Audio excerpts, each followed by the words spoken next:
anak kampung ni. Jadi lagu ni memang universal kan, dewasa sebagainya.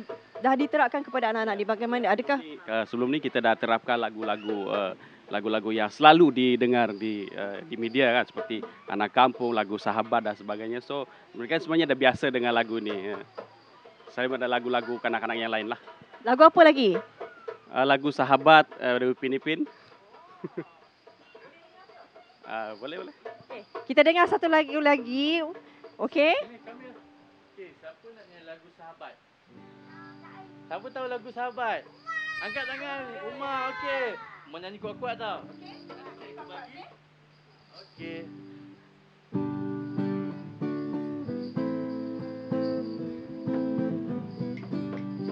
Ready?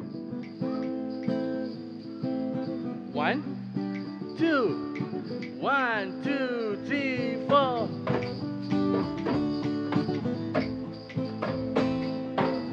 Tiga kapal berlayar di samudra.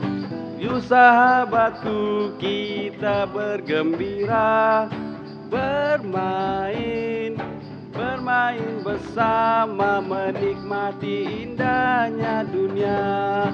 Cari sahabat untuk selamanya bersama, untuk selamanya kau dan aku sahabat, untuk selamanya,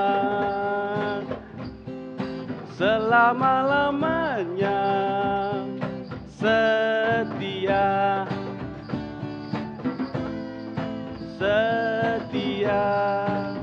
Okey, itu persembahan yang diterapkan untuk anak-anak autisma ini. Sebenarnya banyak lagi muzik yang mereka ajar kepada mereka.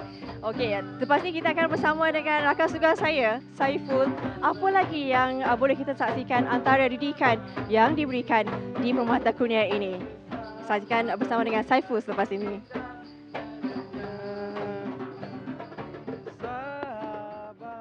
Kalau kita lihat Datin Sri, pusat permata Kurnia ini agak berbeza dengan pusat permata yang lain, permata negara yang lain. Maksudnya kalau permata seni itu ditapis, mereka ni ada minat seni ataupun tidak. Tapi bagaimana pula kriteria untuk memilih? Kriteria kanak-kanak autisma ni adalah referral daripada hospital.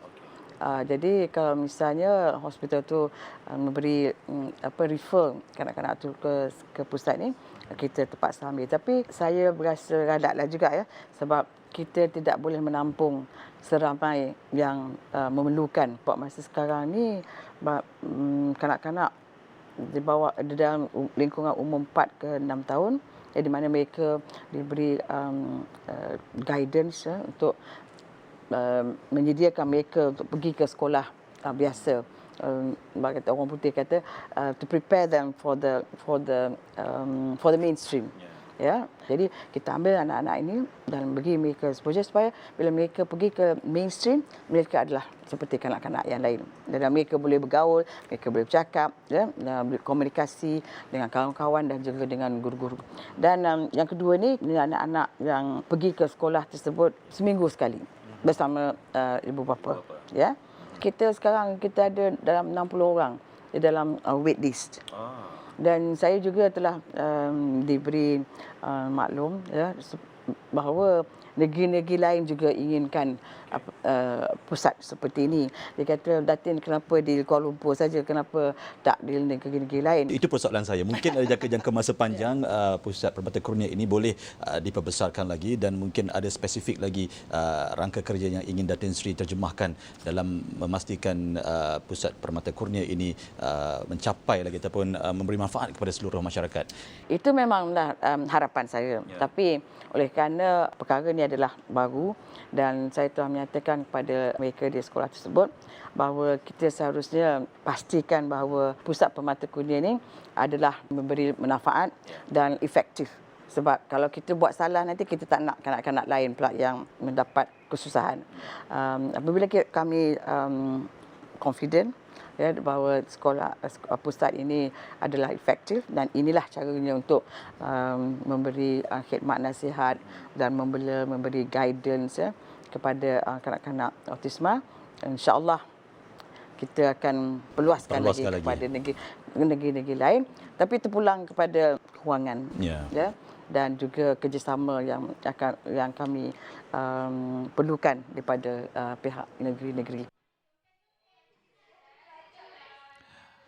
Ya, itu tadi temu bual eksklusif bersama dengan penaung program Permata Kurnia di bawah program Permata Negara. Dan jika tadi Fariha berada di bilik muzik, bagaimana muzik itu dijadikan terapi untuk perkembangan otak kanak-kanak yang berdepan dengan autisma, saya kini berada di bilik gym ataupun lebih dikenali sebagai bilik latihan fizikal, di mana anak-anak ini selepas mereka diletakkan ataupun mereka berada di luar awal pagi tadi sebelum senaman, dan bagi mereka yang memerlukan aktiviti ataupun senaman fizikal yang lebih akan dibawa ke bilik gym ini. Dapat anda saksikan di sini ada wall climbing, bagaimana adik-adik ini diajar oleh cikgu-cikgu untuk climb the wall, dan juga macam-macam aktiviti diadakan di sini. Agak seronok kalau dapat saya kongsikan dengan anda.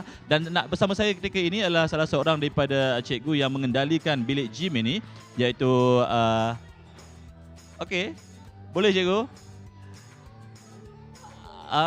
Okey, 20. Cikgu Farah yang akan bersama dengan saya. Cikgu, Assalamualaikum. Waalaikumsalam. Okay. Cikgu, kalau dapat cikgu ceritakan sedikit mengenai fungsi bilik gym ini kepada penonton-penonton kita di luar sana, cikgu.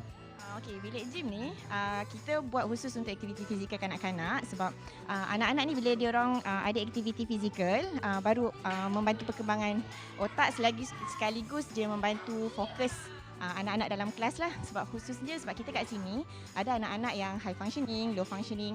So khusus untuk anak-anak yang low functioning tu, mereka perlukan attention dan perlu faham arahan guru. So melalui aktiviti fizikal kat sini, secara tak langsung dia membantu juga anak-anak untuk diorang boleh bagi attention dan faham arahan guru lah. Maksudnya sebab kita kat sini konsepnya bebas. Diorang boleh main apa saja, tapi dalam masa yang sama kita letakkan nilai terapeutik.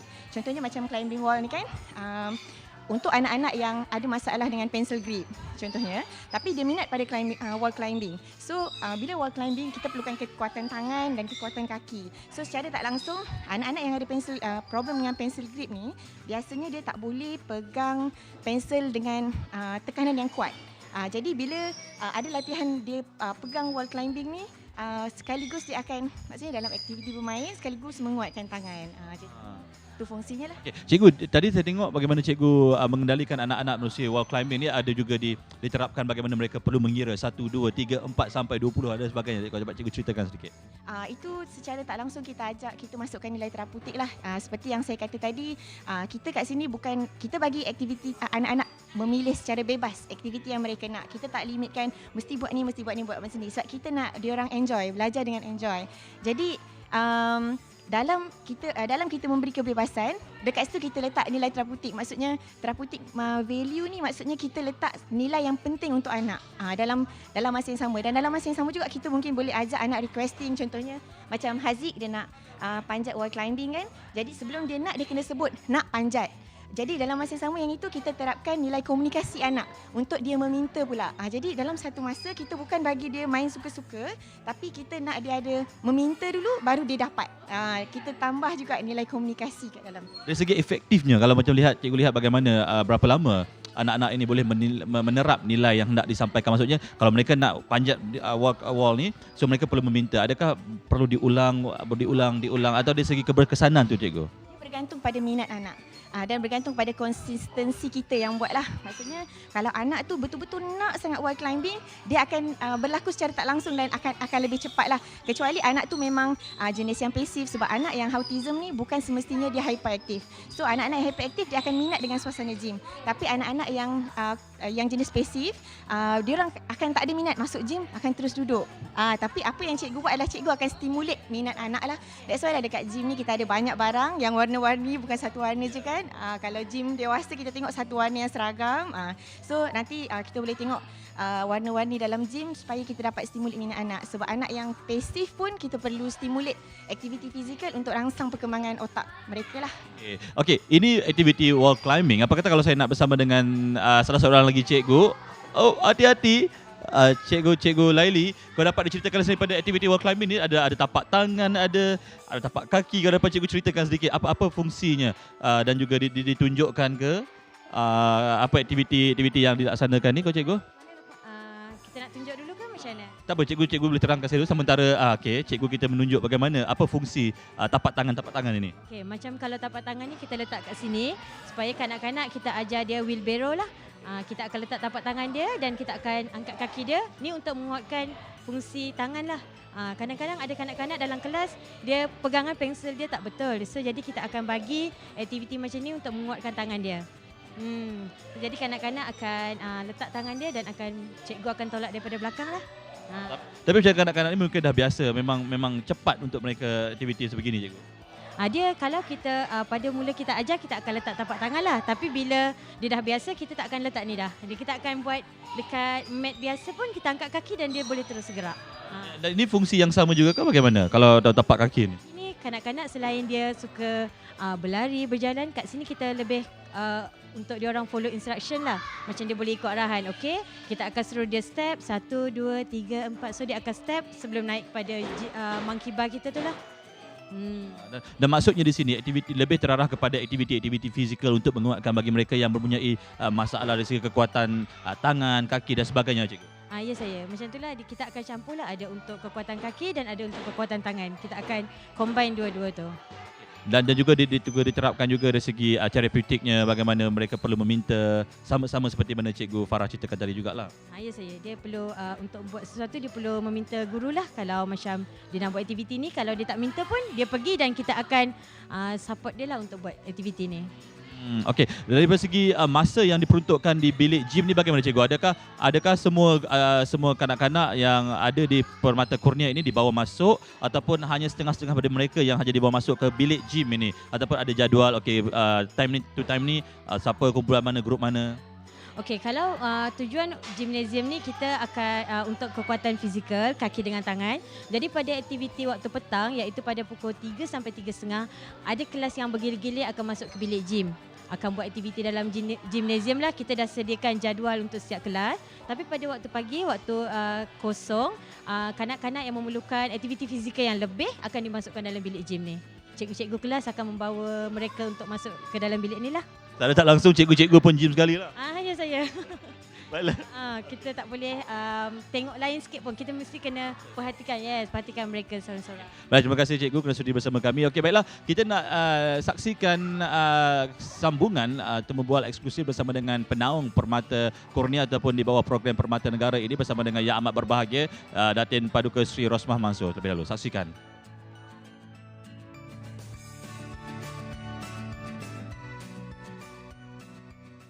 Baiklah, Datin Sri, dengan apa yang Datin Sri perincikan dan penjelaskan seperti tadi, cukup jelas menampakkan bagaimana istilah autisma itu memang cukup melekat di hati Datin Sri sendiri. Dan bulan April merupakan bulan kesedaran autisma. Mungkin dapat Datin Sri kongsikan ataupun sampaikan mesej kepada masyarakat kita di luar sana yang masih lagi stigma dengan anak-anak dan juga mereka yang mengidap ataupun berdepan dengan autisma ini, Datin Sri. Saya berharap supaya ibu bapa yang mempunyai anak-anak autisma ini, anak-anak ini adalah satu kurniaan daripada Allah SWT. Dan juga saya berharap ibu bapa akan dapat bersabar dan mendapatkan sebanyak khidmat nasihat dalam membaca berkenaan dengan kanak-kanak yang mengalami autisma ini, supaya ibu bapa dapat menjaga anak-anak mereka dengan baik, memberi perhatian sepenuhnya, perhatian yang diperlukan oleh kanak-kanak seperti ini, kasih sayang seperti anak-anak yang lain juga ya. Ada pusat-pusat seperti pusat Permata Kurnia ini ya. InsyaAllah di tempat mereka nanti kelak mereka seharusnya pergi ke pusat-pusat tersebut untuk mendapatkan khidmat nasihat, ilmu pengetahuan ya, dan bagaimana caranya untuk membela dan menjaga anak-anak ini.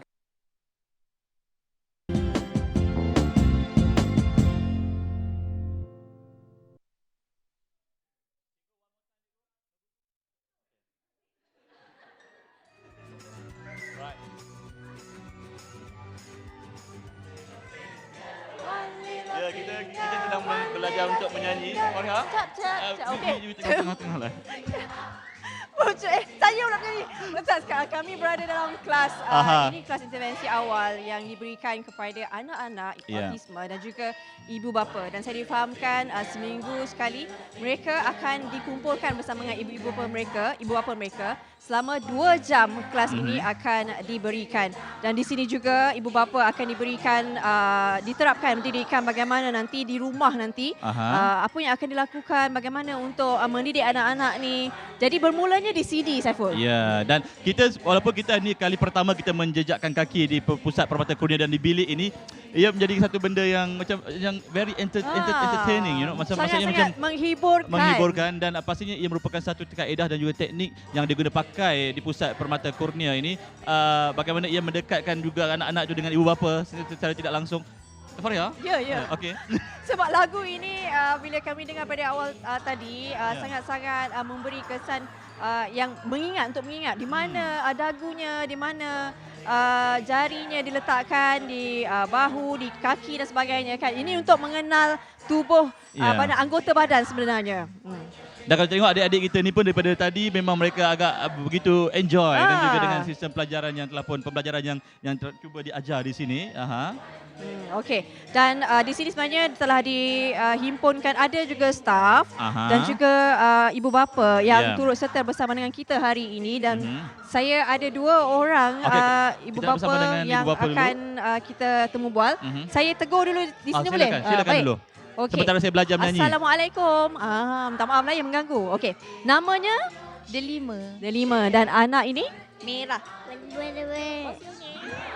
Tengah syok menyanyi ya. Okey. Merah berusia berapa tahun? 3 tahun 4 bulan. Jadi kelas intervensi awal ini dikatakan turut serta bersama ibu bapa kan. Bagaimana ibu bapa diberikan didikan untuk nanti di rumah senang, bekalan di rumah nanti. Jadi bagaimana bila bersama-sama dengan anak di dalam kelas ini? Lagi senang kita faham anak lah. Jadi kita boleh praktikan dekat rumah sekali sama-sama macam tu. Sebelum ni bagaimana? Sebelum ni saya tak tahu macam ni cara nak ajar, macam mana cara bagi dia faham kan. So bila datang kat sini, cikgu ajar macam mana nak bagi dia faham, bagi dia lebih belajar lebih seronok macam tu. So saya buat macam tu kat rumah. Jadi seperti mana belajar di sini, kat rumah pun buat macam ni juga? Dia buat kat rumah juga. Jadi memang nampaklah perubahan anak tu. Perubahan dia sangat ketara sebab dia baru diagnose dalam 4 bulan lepas. Sejak dia masuk sekolah, terus macam dia rajin nak bercakap, dia rajin dia adalah nak bergaul lagi lah. Dulu tak ada langsung. Okey.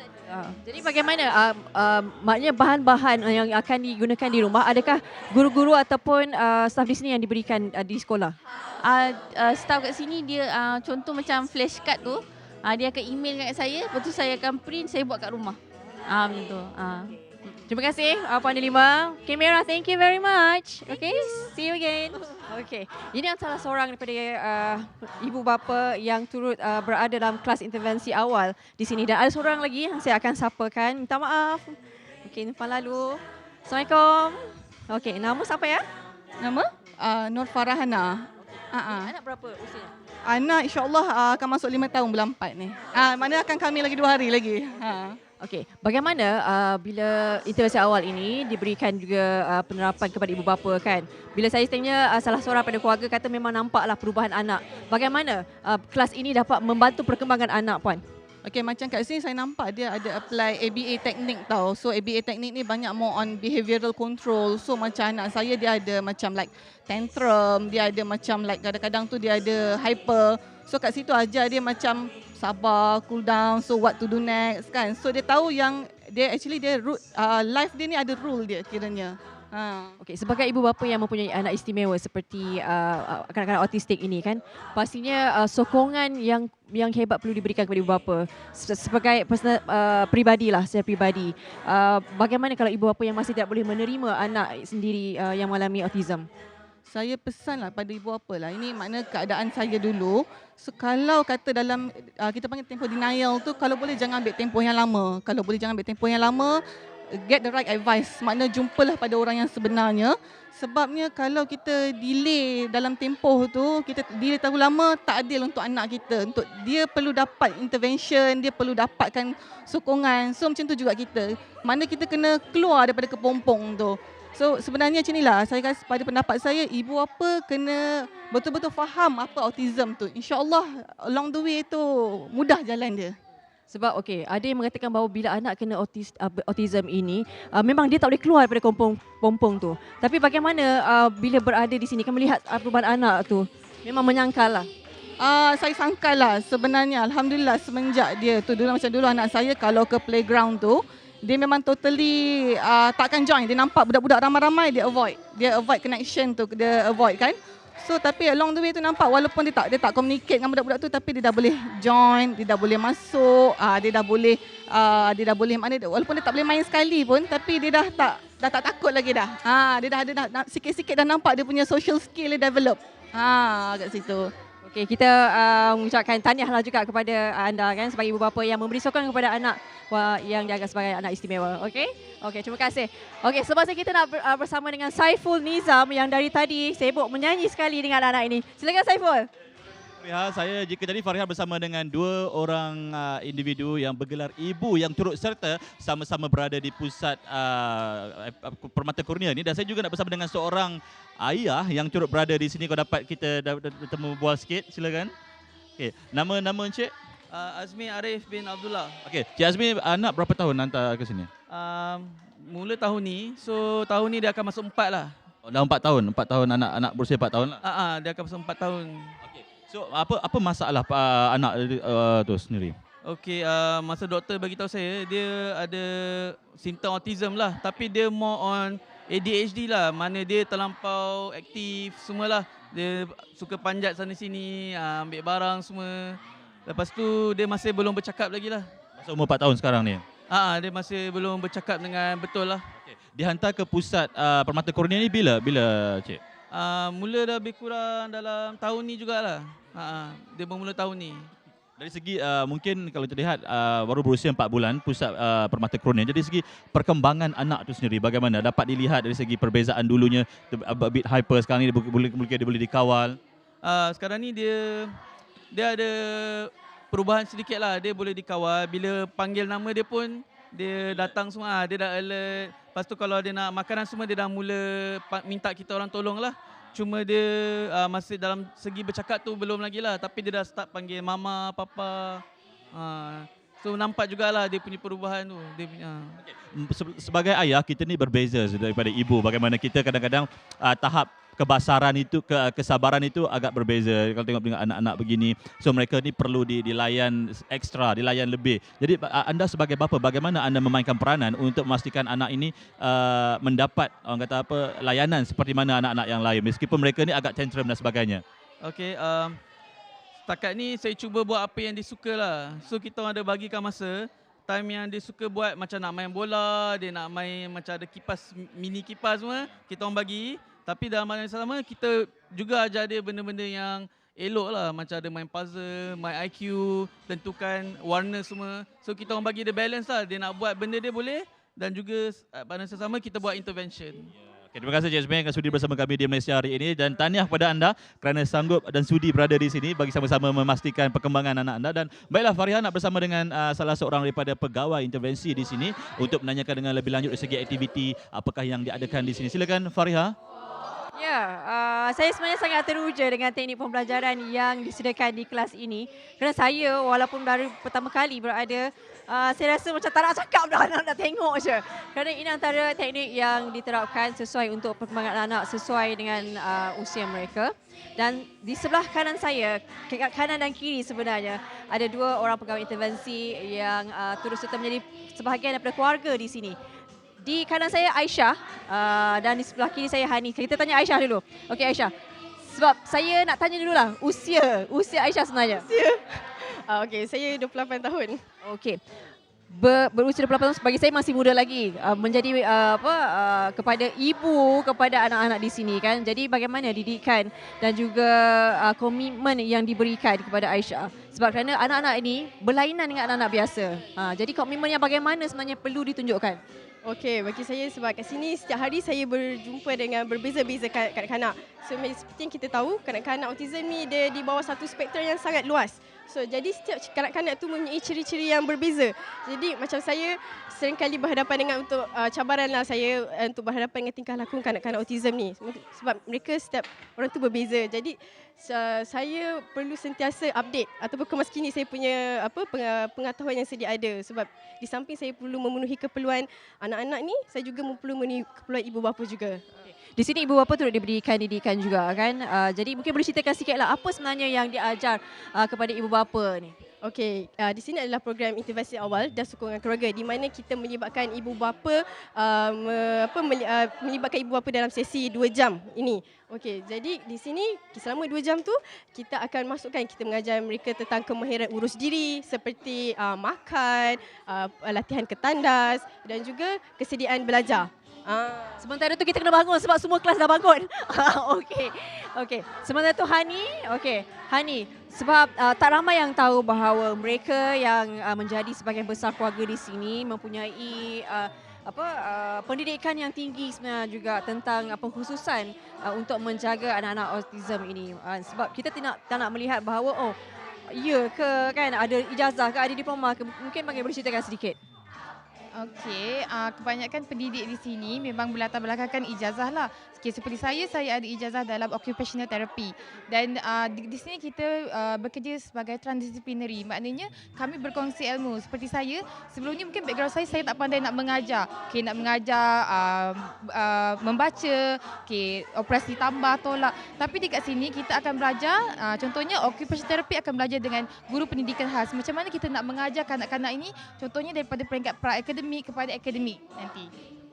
Kadang-kadang kan bila menerima keluarga yang baru di sini kan, kadang-kadang mereka masih lagi di fasa denial dan sebagainya. Bagaimana untuk mengatasi keluarga yang masih lagi di peringkat denial ni?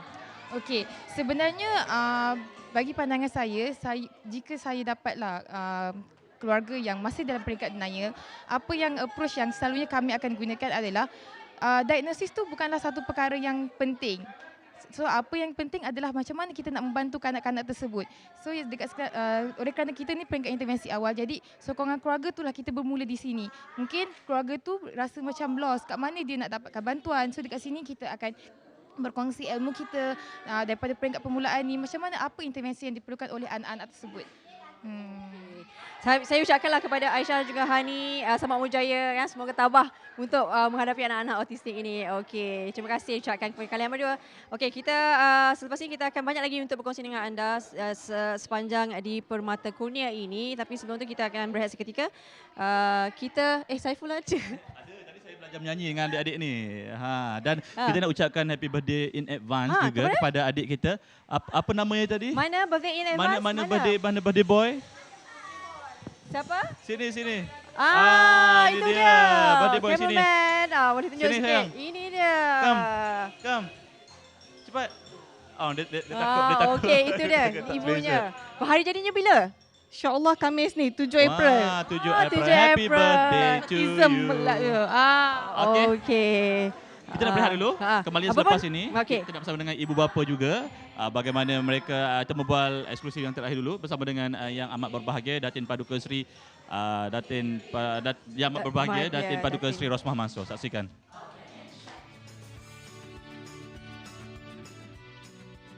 Mungkin ada sesuatu yang menarik yang direncanakan sepanjang bulan April. Saya juga telah difaham agak tu saya pakai baju biru. Oh, ada makna. Di bulan autisma ni yang bermula pada 2 bulan April, saya harap semua akan dapat pakai baju biru sebagai tali leher ke sebagai satu simbol di mana kita juga memahami dan juga kurang-kurangnya bagi sokongan lah kalau mana ibu bapa yang tidak mempunyai anak-anak seperti ini, kita menyokong moral support kepada ibu bapa dan kanak-kanak autisma ini, dan saya telah difahamkan akan berjalan selama sebulan.